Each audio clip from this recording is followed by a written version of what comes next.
حضرت علی پر ایک کافر کا تھوکنا اور آپ کا اس کے قتل سے باز رہنا۔ حضرت علی علیہ السلام کے عمل سے اخلاص کا طریقہ سیکھنا چاہیے۔ وہ خدا کے شیر تھے، ان کا ہر کام نفسانیت سے پاک تھا۔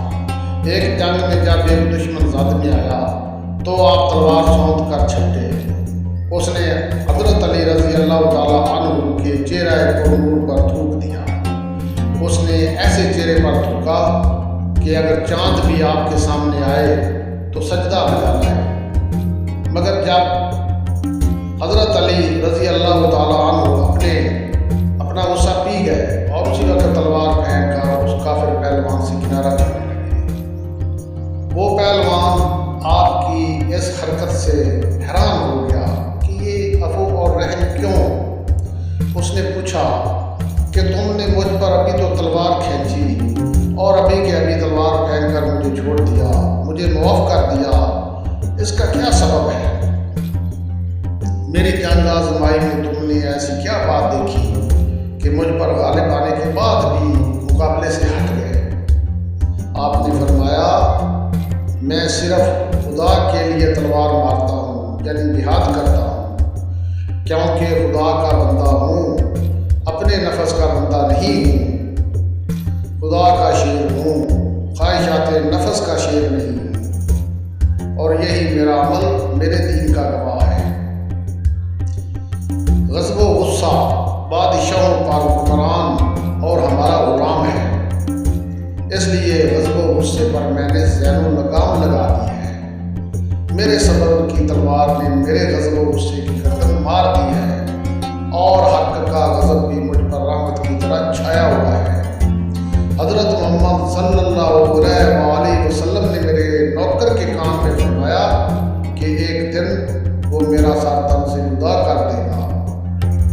وہ نوکر مجھ سے کہتا رہتا ہے کہ آپ پہلے ہی مجھے قتل کر دیجیے کہ ایسی سنگین خطا مجھ سے سرزد نہ ہونے پائے، مگر میں اسے یہی جواب دیتا ہوں کہ جب میری موت تیرے ہاتھ سے ہونے والی ہے تو میں خدا کے مقابلے میں ہیلا کیوں تراشوں؟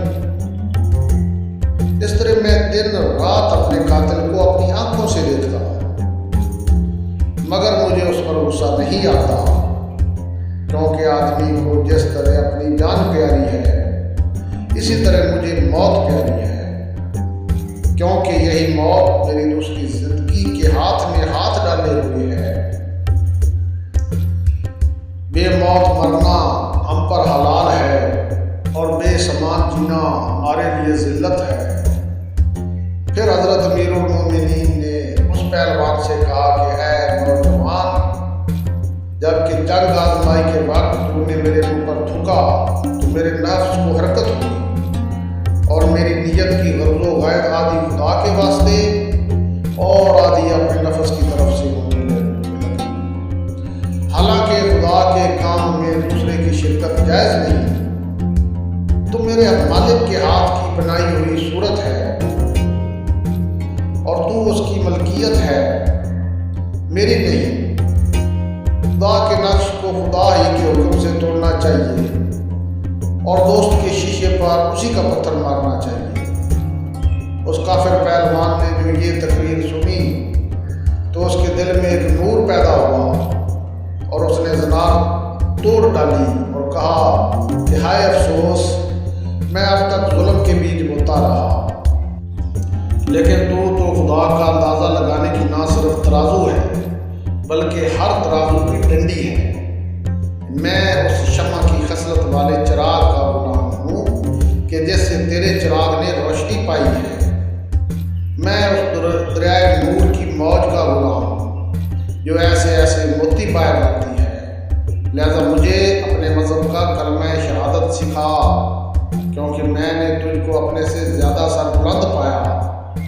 القصہ اس پہلوان کے قریب جس قدر اس کے رشتہ دار اور اہل